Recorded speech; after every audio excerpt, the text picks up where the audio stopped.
The only tired I was tired of giving in.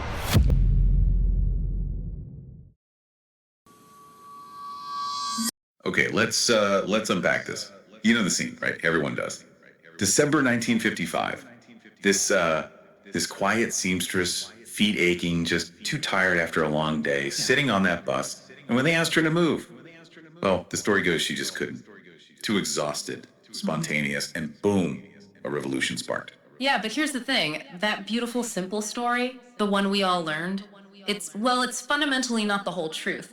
Our sources, when you really dig in, they show something different. This wasn't about being tired. Not physically tired, anyway. This was a calculated move, a confrontation by someone who was actually a highly trained revolutionary activist. Exactly. We're not just tweaking a detail here. We're talking about dismantling a myth. A myth that, frankly, sanitized one of the most pivotal acts of resistance in, American history. The sources we've looked at, they paint a picture of a complex, dangerous, and really calculated life, the life of the woman on that bus. And that's our mission today, to uncover that truth, the why behind it all, the how, and to really introduce you to the organizer, the investigator, the strategist behind the action. An action that was, believe it or not, decades in the making. We're going to hold her name until the end, though, because the real power here is in what she did, not just the symbol she became later. Right. So first things first, let's just tear down that central image, the physical exhaustion. Yeah. We need to be clear. The sources show she wasn't old. She wasn't particularly meek. And her body, her feet, that wasn't the issue. No, and this is where we get to the real heart of it, the emotional truth. She actually reframed it herself perfectly. She cut right through that comfortable narrative history tried to build. She said, and this is powerful.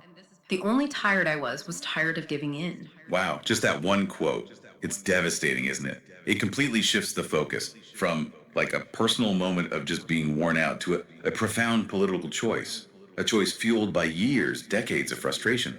But if she said that, and people know that quote, why did the tired seamstress story stick so hard? Why did history cling to that? Well, it's about narrative control, isn't it? Power. A tired seamstress, it makes the victory seem almost accidental, spontaneous, something that just sort of happened to the movement. It dials down the radical nature of what she actually did. If she was just some ordinary person who snapped, well, maybe the outcome feels less threatening, less intentional, palatable perhaps, something white America could accept without feeling directly challenged by years of organized resistance.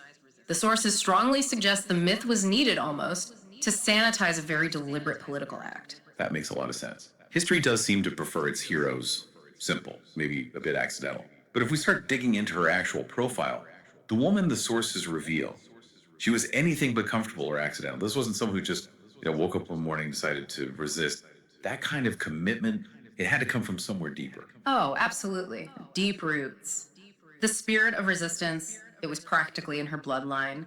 The sources talk about the environment she grew up in. Her grandfather, a former slave, he used to stand guard at their home with a shotgun to keep the Ku Klux Klan away. So she was raised where resistance wasn't some abstract idea. It was immediate. It was about survival. Necessary. So forged in fire, literally. Which leads us to her work as an organizer. This wasn't new for her in 1955. By the 1940s, she was already deeply involved, a key figure in the Montgomery movement. She was the secretary for the local NAACP chapter for over a decade. This wasn't a beginner. She was an established leader in that community. Right. And this is where we really need to pause and understand the sheer danger, the daily reality of her work. We're not just talking about attending meetings or handling paperwork for voting rights, although that was important and dangerous enough. The sources reveal a specific focus, one of the most terrifying aspects of Jim Crow. She was the main investigator for cases involving the sexual assault of Black women by white men. Hold on a second. Investigating racial violence is one thing, incredibly dangerous. But specifically investigating sexual violence against Black women by white men who basically had total impunity back then. Compiling evidence, trying to find justice in that system, that's confronting the absolute worst, the most brutal part of Jim Crow head on. Life-threatening stuff. Absolutely. I mean, just try to imagine the risk. Interviewing victims, knowing their testimony was often considered worthless in court. Confronting a legal system designed to protect the perpetrators. Moving through a society where white men face virtually no consequences for such violence. This detail, maybe more than anything, it shows you her deep-seated radicalism, her willingness to expose the ugliest truths. It tells you she was fighting for something far darker, far more immediate than just a seat on a bus. Okay, so if she's tackling these incredibly dangerous issues, these high-profile cases, through the 40s and early 50s. Why wait until December 55 for the bus confrontation? What was the calculation? What did previous attempts maybe lack? They were looking for the perfect moment, the perfect test case. You needed the right person. Someone respected in the community, someone with an impeccable record, someone who could withstand the inevitable backlash, legal and personal. And that planning, that search, it got formalized. Just the summer before the bus incident, she attended the Highlander Folk School in Tennessee. It was this legendary training center for civil rights organizers, focusing specifically on nonviolent direct action strategy. So the sources confirm it. She went through actual strategic training just months before. This completely explodes the spontaneous exhaustion idea. This sounds like deploying a trained asset. It underlines that her refusal wasn't just a moment of frustration, it was a culminating act.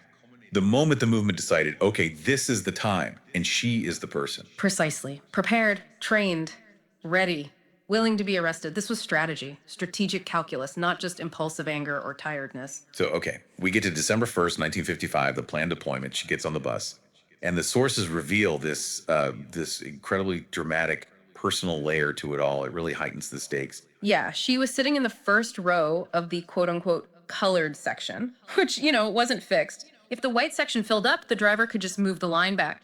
Black passengers had to give up their seats, move further back, or even get off the bus entirely. And that day, the white section filled up.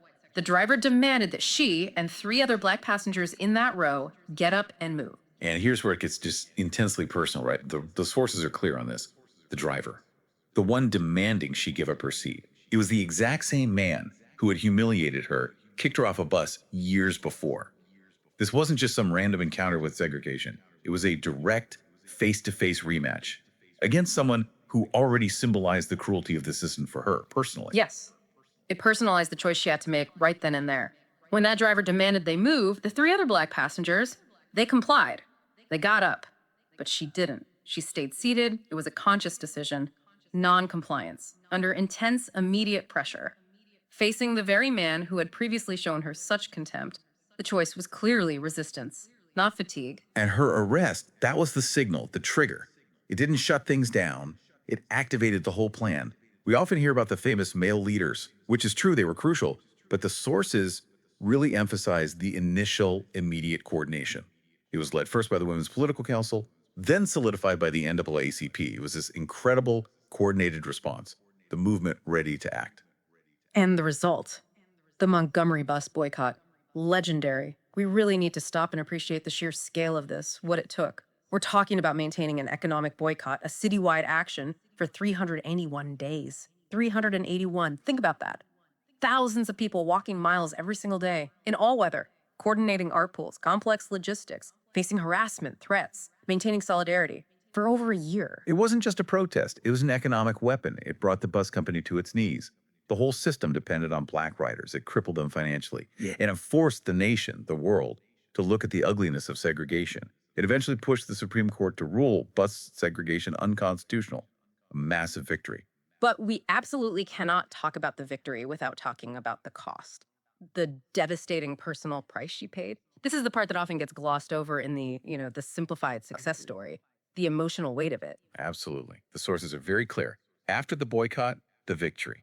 The retaliation was swift and brutal. She lost her job. Her husband lost his job. They couldn't find work. They faced constant, relentless death threats, nonstop harassment. Eventually, they were forced out, forced into exile, really. They had to leave Montgomery entirely, move north to Detroit. That was the price she paid for her principles. The victory was huge, yes, but the sacrifice was immense, too. And even then, even after being forced out, she didn't stop. She kept fighting in Detroit for decades. She wasn't just some passive symbol of the past. She remained an activist.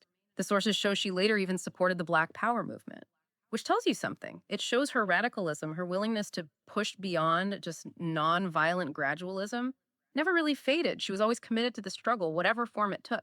So when we connect all these threads, from her grandfather with the shotgun, to the NAACP work, the sexual assault investigations, the Highlander training, the confrontation with that specific driver, triggering the 381-day boycott, the exile, the continued activism, the true identity that emerges from the sources is just astonishing. A seasoned strategist. Yeah. A lifelong radical. Exactly. A decade-long NAACP secretary. An investigator of horrific violence. A trained organizer. the catalyst for one of the most effective boycotts in history. A woman forced from her home for her beliefs, a champion for justice across her entire life. The myth of the tired seamstress. It tried to make the revolution comfortable, accidental even. But the truth, the planning, the deep roots of resistance, the incredible bravery, the severe personal cost, that's the real key to her power. Her enduring legacy, this is the full, complicated, powerful legacy of the mother of the civil rights movement, the radical organizer, the woman who was finally tired of giving in. That is the legacy of Rosa Parks. And that really leaves you, the listener, with something to think about, doesn't it? If we know this truth now that she was this dedicated, trained, radical activist, what does it say about us, about our society, that the simpler, easier lie of the tired seamstress persisted for so long that it felt more comfortable? And maybe who else? What other revolutionary figures have had their sharp edges sanded down by history? What crucial parts of their stories? What vital lessons are we missing because we accept the comfortable myth instead of demanding the powerful, complex truth?